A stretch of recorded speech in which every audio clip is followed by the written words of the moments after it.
begins to look at man, he sees that he is confronted by his most immediate idea of what mankind is. He looks at the core and he looks at the instrument he is given. He looks at the body and he looks at the eyes that are looking, and he finds that within a moment they are all kept for a greater plan. And so man is the first animal who can see through form. He can be self-aware and recognize that the intelligence that has brought man even to a form self-aware enough knows its way. And so all the times that it rained, that we fought, that we were not on Noah's Ark, we must learn. We must learn that once we have dived into the ocean of understanding, which is everything that we can see to observe, once we see that we are the one who is aware, we are the one who is adjusting the sensitivity and the attention we're giving to what is beautiful in our eyes and what is creating a pain that is becoming the thorn of the rose when the petals speak so lovingly. You must begin to see that as you adopt ability, your practice becomes your ambition. You see that what you are doing and the serenity you're finding in your act is gravitating you towards more of that serenity.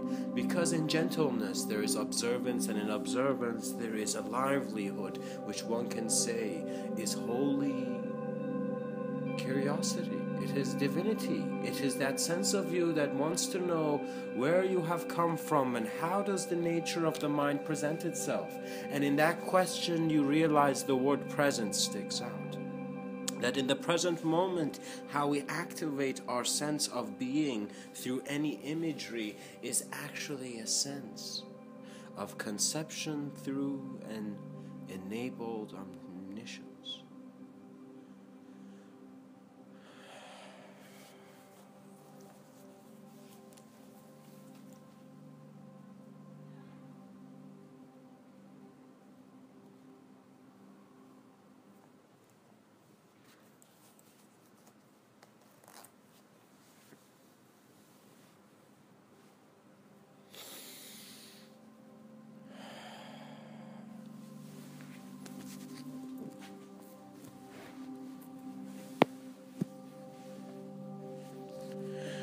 When we look at how we are conducting ourselves within the moment, we no longer ignore the beauty of the unknown. We perceive and we see that every great prophet who has brought every great message, every man who has become a beacon for existence to know itself in greater ways, was once a man who had to confront the unknown, had to walk into his uncertainty and to see if he can continue on. It is hard when you are given an ability to truly be yourself, because you see the intensity of your experience is one that does not have to be kept at where your limitations are looking at you. And so you may feel that you're bullied in life, but eventually you will go home, you will grow, you will live on to continue that as a scar within your mind, because that scar is creating space for greater understanding.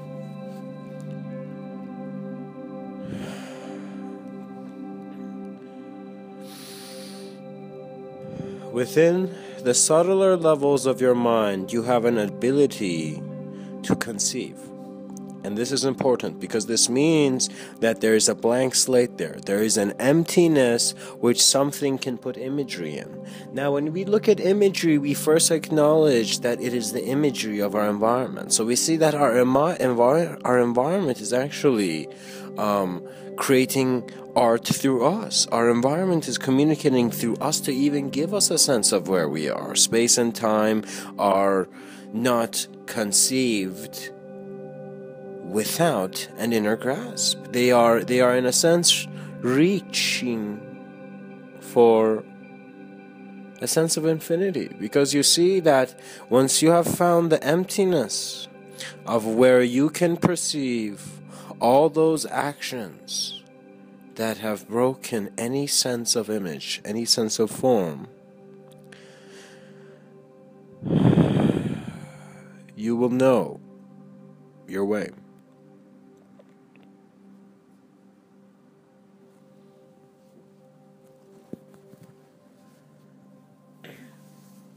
You will begin to perceive that you are not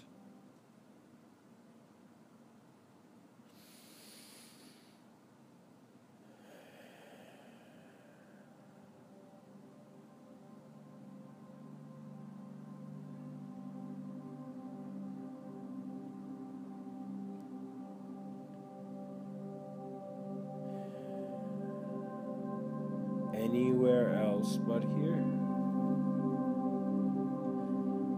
As you contain through your ability to visualize, you see that the wisdom that you seek at first is one that's fit to a human being. But as the human being seeks this glowing wisdom to find out who it is through its own self-observance, it sees that it must confront the polarities of all that it has attached to itself. And so you see that who you are and the style you have and the unique sense of how you conduct yourself is actually the combination of all that you have seen to have been molded based on a sense of many decisions interested within the next greater decision. You see that you are a complex being, because your foundation is made very simply. You see that the projector can be turned off in an instant, but you are not worried by the projector, for we are not here to watch movies, but to become pilgrims of many realities where who we are is taken from us to be shown to us again within another moment of our existence.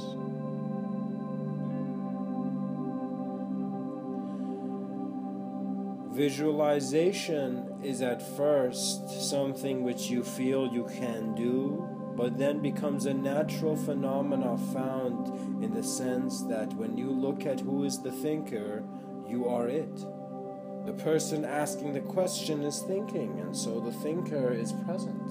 And so you see that presence never needs duality to be explained, because it is an internal blending of externality. You cannot avoid the majestic qualities of how life cyclical patterns push you. It is a noble act when you see that your interest, your attraction, your sense of delicious desire is calling to you so loudly and is closer than any other voice. But in an instance of silence, you see that you are not meant to be distracted by that idea, for the experiences you are required to go through are ones which you don't know but can't wait for.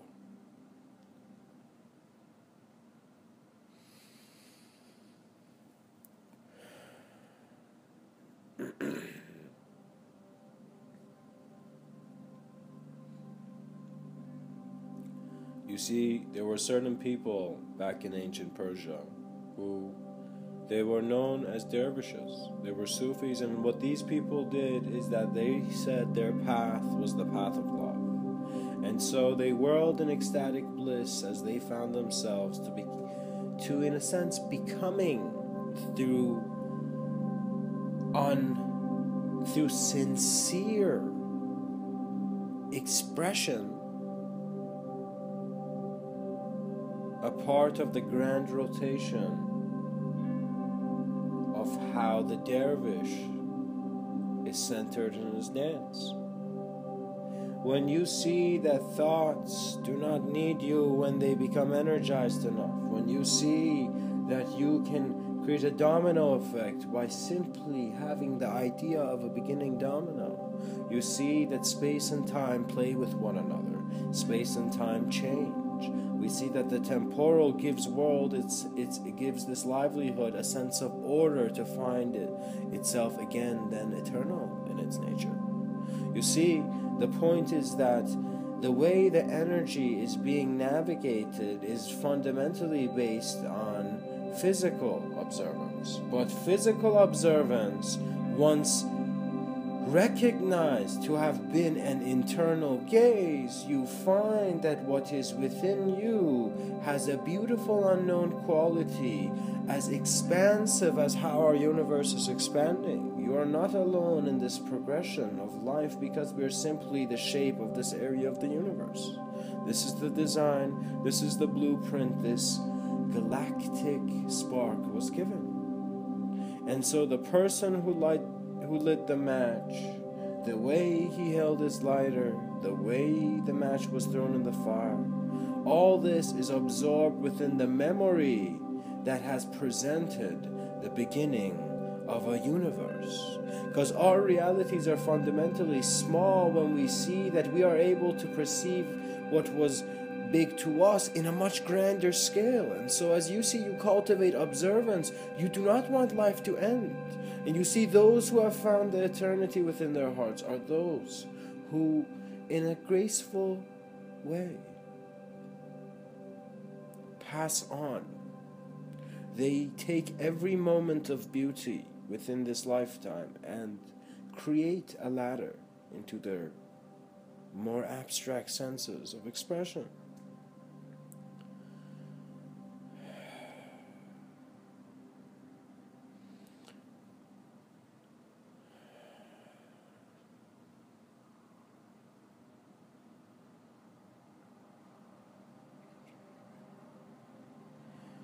You fundamentally see that shapes will naturally, by your awareness, be able to, in a sense, be experienced as bodies. Once you see that the geometry of your thought is also being affected by your body, you see that the golden ratio is working within two separate fields that are communicating together in a sense of oneness. And so we find the integrity of how every stone was made, how every leaf was awakened. We see that the design of life is innately found within its every aspect, because the self-aware unit that we are can no longer be measured.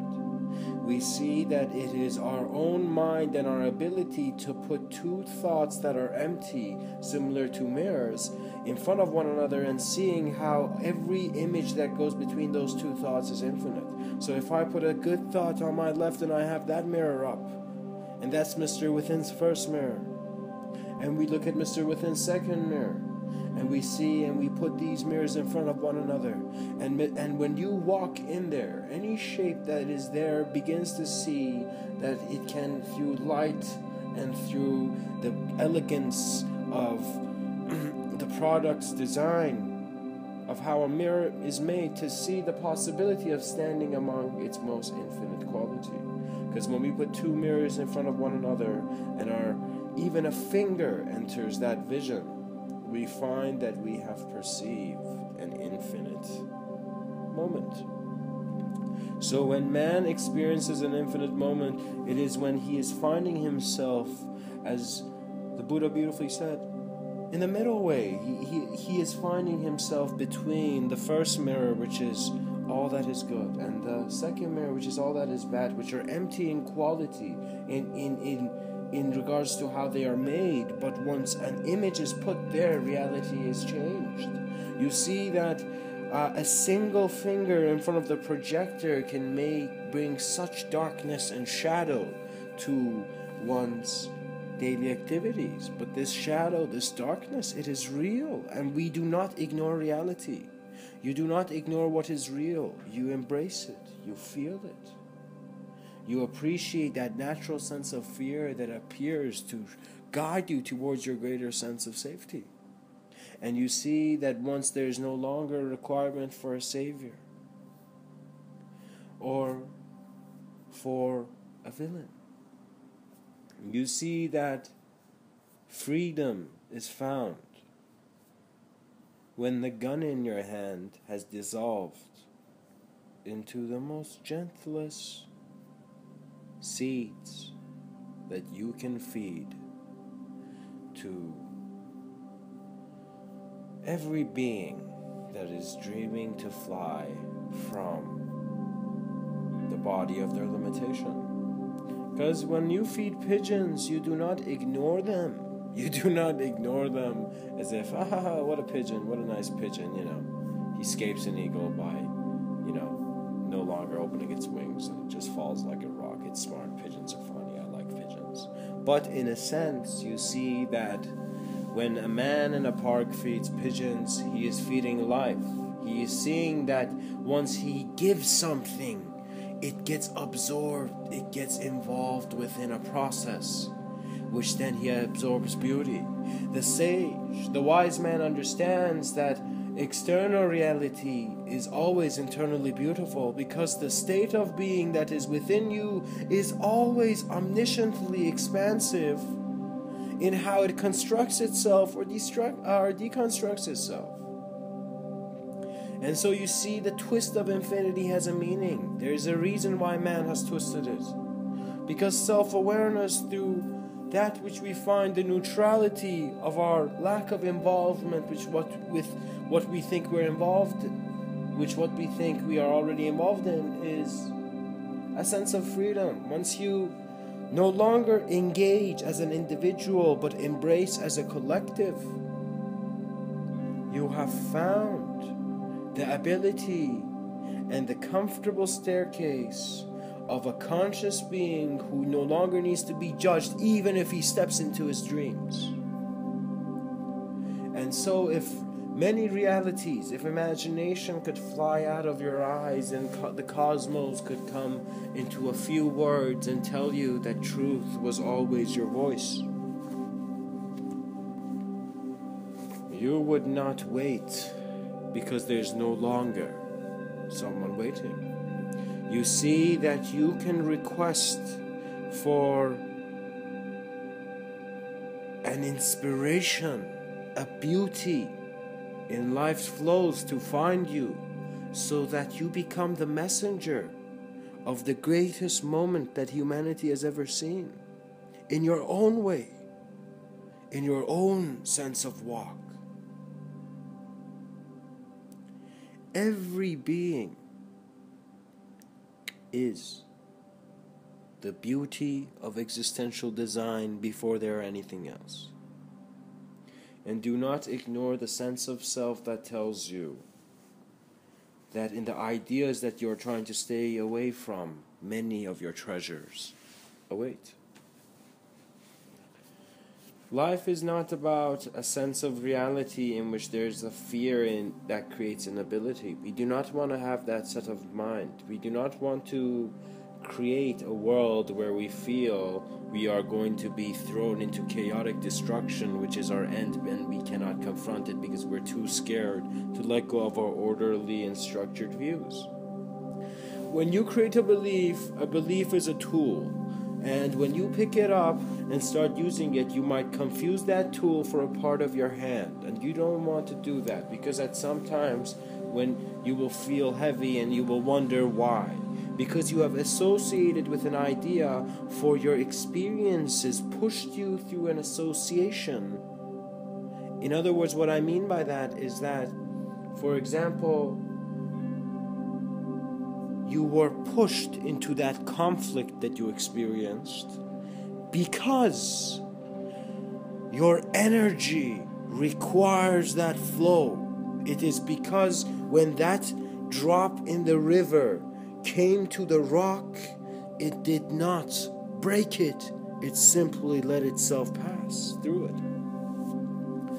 And once you allow and recognize that the gentleness of the nature of your mind is untouched, you will never be bothered. You will never have questions that will belong to a sense of you that is hidden.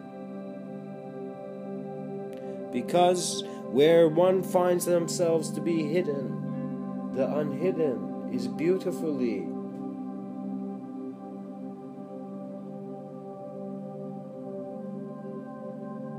present. Understand the beauty of your design. Man is an instrument of beauty. And what that means is that through his sense of beauty, he brings forth his greatest communication. So you will see that if you are someone who there's something's wrong in the world, but you're still playing that game, you have not, there's something's wrong, but you're scaling it down and saying that is how life is. You're becoming insensitive to things that you need to be sensitive to. You will see that we are not looking for a bad person or a good person. We are looking for a great experience of the moment that constitutes of a full observance of all form. And the rest, if it is formless to you, it does not belong to any other man's ears other than where your origin of awareness is. You will see that as you observe self, that self can no longer be maintained within the limited idea.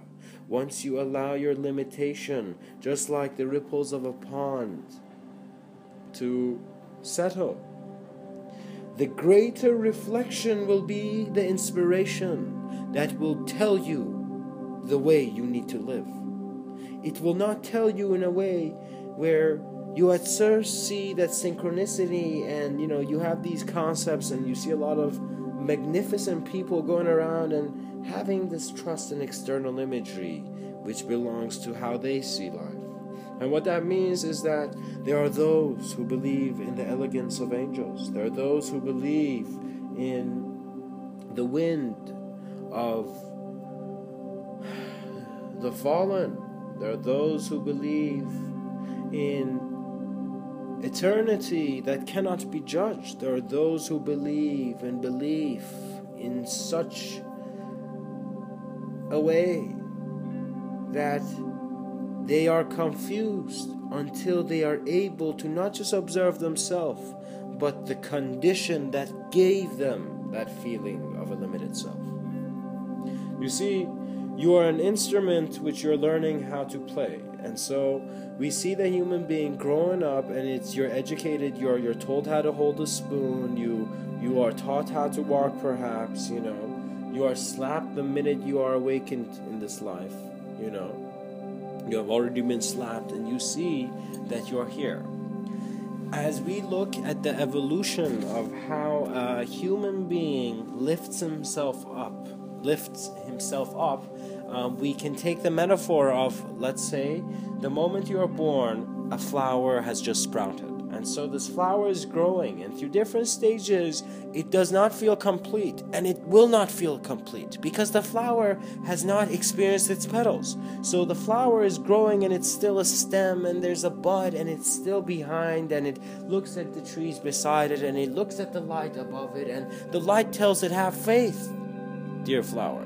Have faith, because you're sprouting. You do not know the inspiration, the design, the creativity you have within yourself. You do not know of the infinity that you will unleash through the moment where you have trusted life and life has trusted you. When friendship dissolves into love, when love dissolves into truth, and when truth dissolves into silence, only then will the stillness of the earth teach you of how the cosmos is present through every rotation. You are not separated in the sense that you feel you're separate. You're separated because you're still asking the same question. An intelligent man knows that the question you need to ask needs to be the one that gets you the most instant result.